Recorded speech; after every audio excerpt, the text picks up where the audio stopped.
Assalamualaikum warahmatullahi wabarakatuh. Perkenalkan, saya Fitri Ainingsi dengan NIM 230401070301. Saya dari kelas IF 603 PJJ Informatika. Di sini saya akan mempresentasikan hasil dari usaha yang sudah dibuat selama kurang lebih 2 bulan. Dan presentasi ini digunakan sebagai ujian akhir semester pada mata kuliah pendidikan kewirausahaan. Oke, langsung saja untuk penjelasan dari produk. Nah, dimsum adalah makanan ringan yang dibuat secara rumahan menggunakan resep sendiri dan bahan segar seperti daging ayam dan sayuran pilihan. Nah, dimsum disajikan dalam kondisi sudah matang atau setelah dikukus, sehingga siap untuk langsung dikonsumsi tanpa perlu dimasak ulang.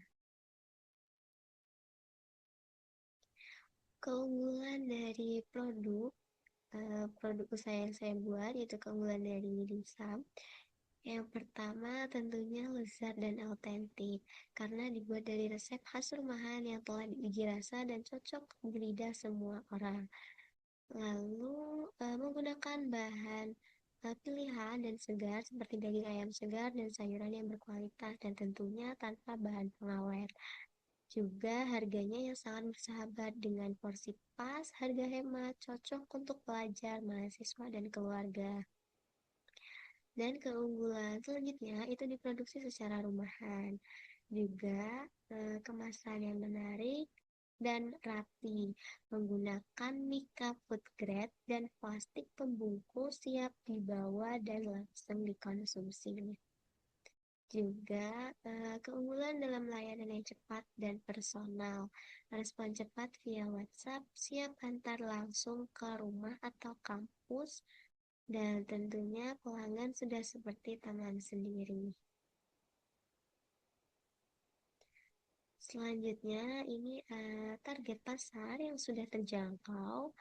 Itu di sini saya menyimpulkan ada 4. Yang pertama itu di lingkungan kampus, seperti mahasiswa, dosen, dan staf kampus yang menyukai cemilan praktis dan lezat di sela-sela aktivitas perkuliahan ataupun pekerjaan yang padat.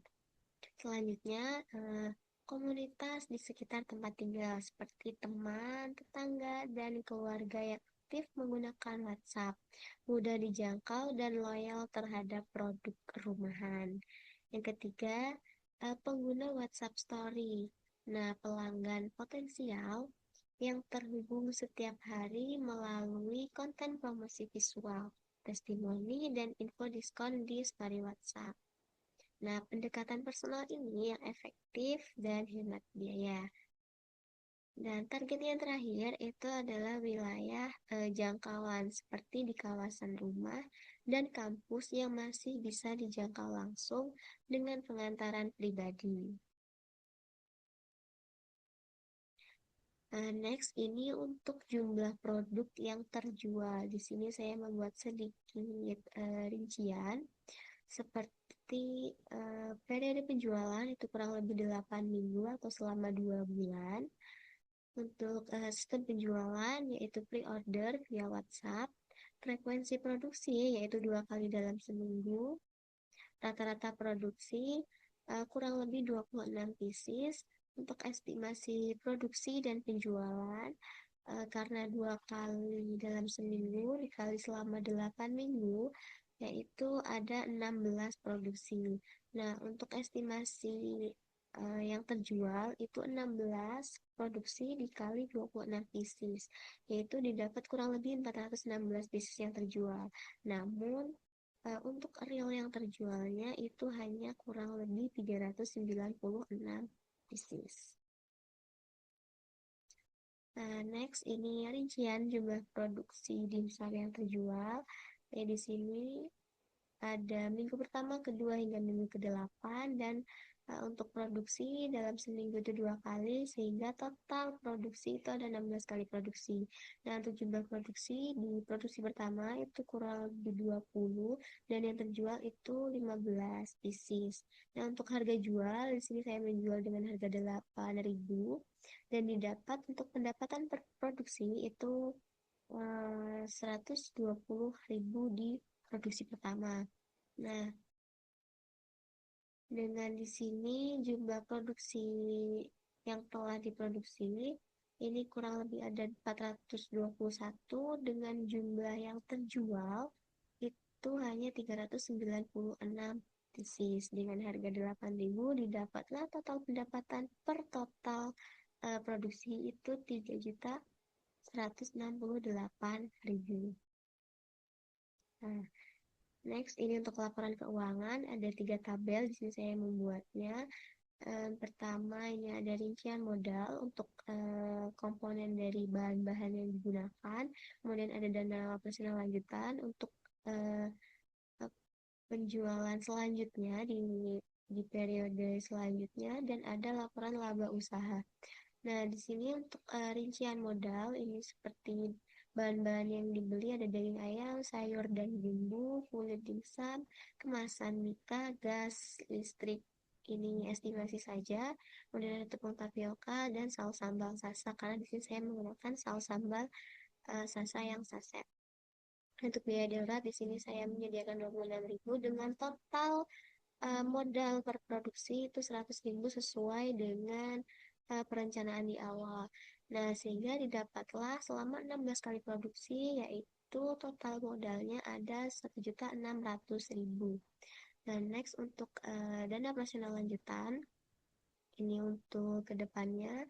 Di sini kebutuhan dan estimasi. Nah, untuk kebutuhan ada belanja ulang bahan pokok, ini saya estimasikan 400, kemasan dan promosi ini 250, transportasi dan cadangan gas 100, sehingga didapatlah total operasional untuk kelanjutan ini ada 750.000. Nah, next ini untuk laporan dari laba usaha. Seperti komponennya ini terdapat pendapatan kotor seperti pada tabel sebelumnya. Ini pendapatan kotor 3.168.000 dikurang total modal selama produksi 16 kali itu 1.600.000, sehingga didapatlah laba kotornya yaitu 1.568.000. Nah, dan ini dikurang dengan total operasional untuk kelanjutan 750.000, sehingga didapat laba bersihnya yaitu 818.000. Oke. Next ini untuk kendala yang dihadapi selama masa usaha. Ini yang pertama ada kapasitas produksi yang terbatas, di mana produksi rumahan dan manual membatasi jumlah dimsum yang bisa dibuat per sesinya. Kemudian kendala dalam sistem PO yang mengurangi peluang spontan karena hanya melayani pesanan PO dan belum tersedia stok yang siap jual. Lalu pengantaran manual dan lokal. Nah, di sini pengantaran dilakukan sendiri sehingga jangkauannya terbatas dan kurang efisiensi jika mendapat pesanan yang banyak. Dan juga kendala dalam umur simpan yang pendek karena dimsum hanya dijual yang tersedia itu hanya dalam bentuk siap matang atau siap makan, sehingga belum tersedia versi frozennya. Lalu kendala yang terakhir yaitu minimnya alat produksi karena belum memiliki alat bantu seperti kukusan yang besar, freezer, dan penggiling yang otomatis. Nah, next ini ada peluang bisnis untuk kedepannya. Nah, dari bisnis dimsum yang sudah saya lakukan selama 2 bulan, ini saya menyimpulkan adanya peluang. Nah, seperti tingginya minat pasar. Nah, jika bisnis ini sudah berkembang besar atau memiliki banyak konsumen yang melebar, ini diperkirakan akan berpeluang untuk tingginya minat pasar karena dimsum digemari semua kalangan karena praktis dan lezat. Selanjutnya ada ekspansi digital. Nah, ini dapat dilakukan melalui promosi Instagram dan marketplace untuk jangkauan yang lebih luas. Dan selanjutnya peluang dalam inovasi produk. Nah, ini dapat dengan mengembangkan dimsum frozen untuk segmen pasar baru. Nah, selanjutnya ada kemitraan strategis, nah, di mana dapat berpeluang bagi untuk membuka reseller dan dropshipper di luar kampus. Nah, yang terakhir ini untuk varian rasa baru. Nah, dengan mengkreasikan dimsum untuk menciptakan rasa baru seperti dimsum keju, pedas, dan vegetarian untuk menarik lebih banyak konsumen. Oke, sekian untuk bisnis usaha dan di sini ada sedikit kata penutup. Dimsum bukan hanya makanan, tetapi juga peluang usaha rumahan yang menjanjikan. Dengan strategi pemasaran yang tepat dan fokus pada kualitas, maka bisnis ini bisa berkembang lebih luas. Baik, sekian untuk presentasi yang dapat saya lakukan terkait dari bisnis usaha dimsum yang sudah saya lakukan. Untuk salah kata dan salah tata bahasa, saya mohon dimaafkan. Sekian dari saya akhiri. Wassalamualaikum warahmatullahi wabarakatuh. Terima kasih.